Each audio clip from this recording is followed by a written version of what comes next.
Itulah yang aku rasakan saat hendak mau buka pintu dan masuk. Tapi apa boleh buat, Kak Dita tidak menawar aku nginap. Aku gak berani untuk menerobos privasi orang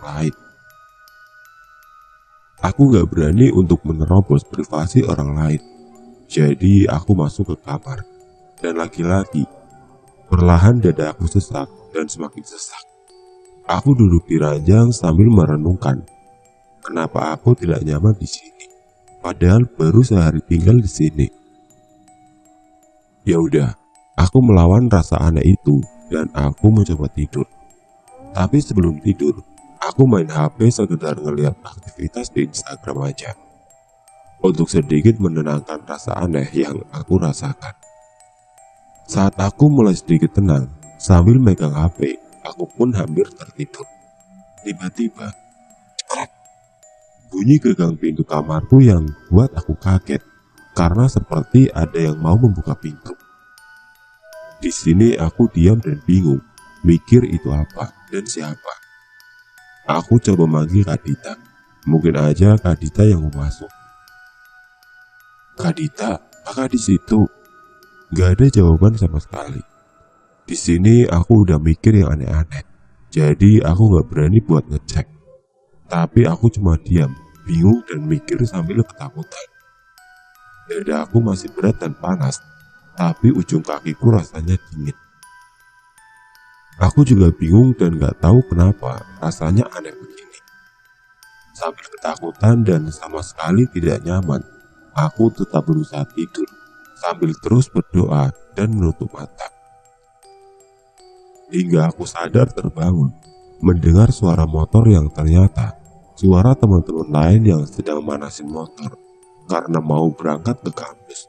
Karena jam sudah menunjukkan hampir jam 7 pagi. Aku buru-buru mandi siap-siap untuk ke kampus. Singkat cerita, jam 5 sore aku sampai di kos. Tapi kos keadaannya sepi, Kak Dita juga gak kelihatan, mungkin masih di luar. Aku masuk ke kamar kos. Lagi-lagi gak tahu kenapa, dada aku berat lagi. Aku gak peduli lagi. Aku mandi di kamar mandi yang ada di dalam kamar kosku. Nah, di sini lagi, saat sedang mandi, samar-samar aku mendengar suara hentakan kaki dari kamar aku. Aku matikan shower, aku mendengar lagi. Itu benar-benar suara hentakan kaki yang aku ingat. Saat itu suara hentakan kakinya, seolah ada orang di kamar aku yang nari sambil marah. Karena hentakan kakinya yang emang kuat banget menghantam lantai. Aku mendengarnya cukup lama. Shower aku nyalakan agar aku nggak mendengar suara itu lagi. Aku terduduk dan nangis sambil nahan takut yang sangat-sangat takut. Hingga suara hentakan kakinya pun tidak terdengar lagi. Karena itu sekujur tubuhku gemeteran. Aku selalu ragu untuk keluar kamar mandi. Yang membuat selama 2 jam aku di kamar mandi karena tidak berani keluar. Akhirnya aku memberanikan diri keluar, buru-buru pakai baju. Aku lari ke kosnya Kak Dita. Dan ternyata semua anak kos belum pada balik, termasuk Kak Dita. Tanpa pikir panjang, aku lari ke rumah ibu kos yang berada di belakang kosan kami. Aku mengetuk pintu dengan rasa panik. Tok tok tok. Bu, assalamualaikum bu. Tapi sayangnya tidak ada respon. Aku coba mengintip dari jendela, apakah ada orang atau tidak. Saat aku ngintip, aku melihat ibu kos duduk di lantai dengan gaya duduk orang Jepang, sedang makan di lesehan. Duduknya menghadap TV, tapi TV-nya sedang tidak nyala. Aku hanya melihatnya dari belakang. Aku coba panggil, tapi tidak ada respon sama sekali. Bahkan sampai setengah jam aku memanggil, tetap tidak ada respon. Dan ibu itu juga tetap diam, hanya duduk seperti itu. Berkali-kali aku nyupit tanganku sambil bodohnya aku berharap ini hanya mimpi. Tapi ini memang kenyataan. Hari sudah gelap, aku cuma duduk di kursi depan rumah ibu kos. Aku takut ngekos. Niatnya aku nunggu Kak Dita pulang di sini. Tapi sialnya, karena terburu-buru keluar kos tadi, aku lupa membawa HP. Perlahan aku jalan balik ke kosan sambil ngintip kosan, dan aku melihat Oki yang sedang ngintip ke dalam kosku. Ya Tuhan, aku juga lupa menutup pintu kamar kosku. Sedikit tenang karena ada Oki. Aku jalan, tapi anehnya, aku melihat Oki ngintip ke dalam kamar kosku, seperti melihat sesuatu sambil tersenyum. Aku coba panggil. Halo Dek, halo. Masih belum ada respon. Halo Dek. Oh, aku lupa. Aku coba sentuh pundaknya. Dia kaget melihat aku, sampai nangis dan lari ke rumahnya. Yang aku pikirkan, Oki melihat apa di dalam. Kenapa dia tersenyum dan kaget melihat aku ada di belakangnya. Di sini aku pergi dengan motor sendiri untuk makan. Karena udah sangat ketakutan, aku pergi makan ke pusat kota dan memilih tempat yang ramai. Aku makan, setelah itu aku menelpon ibuku, menceritakan soal apa yang aku alami. Ibuku tidak percaya sama sekali, karena dia hanya menganggap aku terlalu manja, tidak bisa jauh dari orang tua. Dia hanya menasehatiku untuk menjadi mandiri di sini. Lalu aku coba menelpon Kak Dita. Ternyata Kak Dita sedang ada acara komunitasnya, dan katanya jam 10 akan baru tiba di kos. Saat itu masih jam setengah 9. Aku menunggu Kak Dita ada di kos, barulah aku berani pulang. Singkat cerita, hampir jam 11, Kak Dita baru ngabarin kalau dia baru tiba di kos. Aku pun balik. Aku menceritakan semuanya, tapi lagi-lagi respon Kak Dita seperti tidak percaya. Dia hanya merespon dengan candaan. Aku pun hanya tersenyum tipis merespon candaannya. Aku ngerti kenapa orang-orang tidak percaya, karena sebelumnya aku juga sering tidak percaya atau pura-pura percaya saat teman atau siapapun yang menceritakan hal seperti ini. Dari sini aku memilih diam, yang penting Kak Dita tetap bersamaku. Tapi aku sempat minta nginep. Kak, maaf ini aku nginep di sini ya. Boleh kok, tapi di sini ranjang cuma 1 tan. Ya udah, gini aja.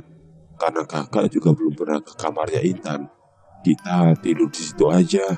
Kan di kamar Intan double ranjang, gimana?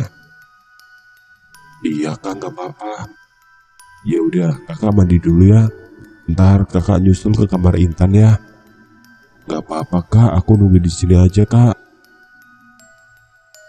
Singkat cerita, setelah Kak Dita mandi, kami ke kamar.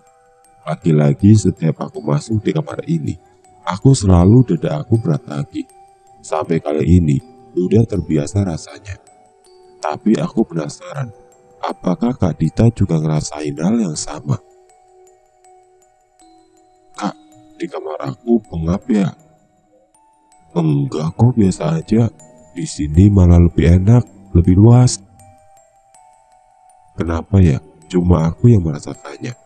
Aku salah apa? Kenapa cuma aku? Kenapa harus aku? Pertanyaan itu berkali-kali terlintas di pikiranku. Seolah aku pengen protes, tapi nggak tahu dengan siapa. Tapi ya udah, Kak Dita juga tidur denganku di sini. Aku tidur di ranjang bawah, Kak Dita tidur di ranjang atas. Malam itu dada aku semakin berat, aku sulit tidur. Tapi Kak Dita udah lelap banget. Aku pun berusaha untuk tidur. Cekrek. Tiba-tiba aku tersadar terbangun. Lagi-lagi mendengar suara gagang pintu lagi yang kuat banget. Perlahan pintu terbuka dengan sendirinya. Tapi aku pun mendengar suara dengkuran Kak Dita dari atas. Aku coba panggil Kak Dita. Kak Dita, Kak. Sepertinya Kak Dita tidur terlalu nyenyak. Aku bangun naik ke ranjang atas. Aku kaget sampai terjatuh. Ternyata Kak Dita tidak ada. Refleks aku lari ke kamar Kak Dita. Aku ketuk pintu kamar Kak Dita. Syukurnya Kak Dita terbangun dan buka pintu. Aku langsung nanya kenapa Kak Dita pindah. Ternyata Kak Dita pindah karena katanya kasur di atas gatal-gatal karena aku lupa mengganti spraynya. Itu memang spray dari kosan yang udah lama banget. Lalu Kak Dita pun nawarin aku buat tidur di kamarnya aja. Meskipun tidur hanya di lantai, rasanya jauh lebih lega tidur di sini. Pagi aku dibangunin Kak Dita. Singkat cerita, aku ke kampus. Selama di kampus, aku berkali-kali nelpon dengan ibuku untuk minta pindah kosan. Tapi ibuku malah menasehatiku karena menurutnya aku tidak bersyukur dengan keadaan kosan itu. Jujur ada fasilitas dan keadaan fisik kos ini udah lebih dari cukup buat aku. Malah aku bakal senang dan tenang ada di kos-kosan yang lebih sederhana. Asalkan tidak ada teror bisnis yang seperti aku alami di sini. Jam 17.00, aku balik dari kampus. Lagi-lagi Kak Dita belum ada di kosan. Aduh, aku panik lagi. Tapi aku coba melawan rasa takutku. Aku memberanikan diri masuk ke kamar. Aku nunggu sesuatu yang terjadi, tapi tidak ada yang terjadi. Cuma dada aku yang perlahan semakin berat. Di sini aku tidak berani mandi lagi saat malam atau menjelang maghrib. Aku rebahan di tempat tidur dan tanpa sadar aku tertidur hingga jam 20.00. Aku bangun, siap-siap untuk sholat. Setelah itu aku termenung, mikir gimana caranya orang tuaku mengizinkan aku pindah dari sini. Aku coba telepon lagi, tapi tetap tidak diizinkan. Aku mulai mikir untuk pindah secara diam-diam aja. Syukurnya aku punya sedikit tabungan yang cukup untuk membayar kosan beberapa bulan. Saat itu, pikiran aku sudah bulat untuk mencari kosan. Aku coba nyari kosan yang ada di Jogja via online. Saat sedang sibuk dengan laptopku nyari kosan, yang itu aku duduk di ranjang sambil makan laptop. Aku ngerasain kayak orang yang bolak-balik di dalam kamarku, dan itu berasa rame banget. Tapi aku nggak lihat apapun, nggak dengar apapun di situ. Tapi bener-bener aku ngerasain kayak ada hawa orang lain. Ini rasanya bener-bener aneh.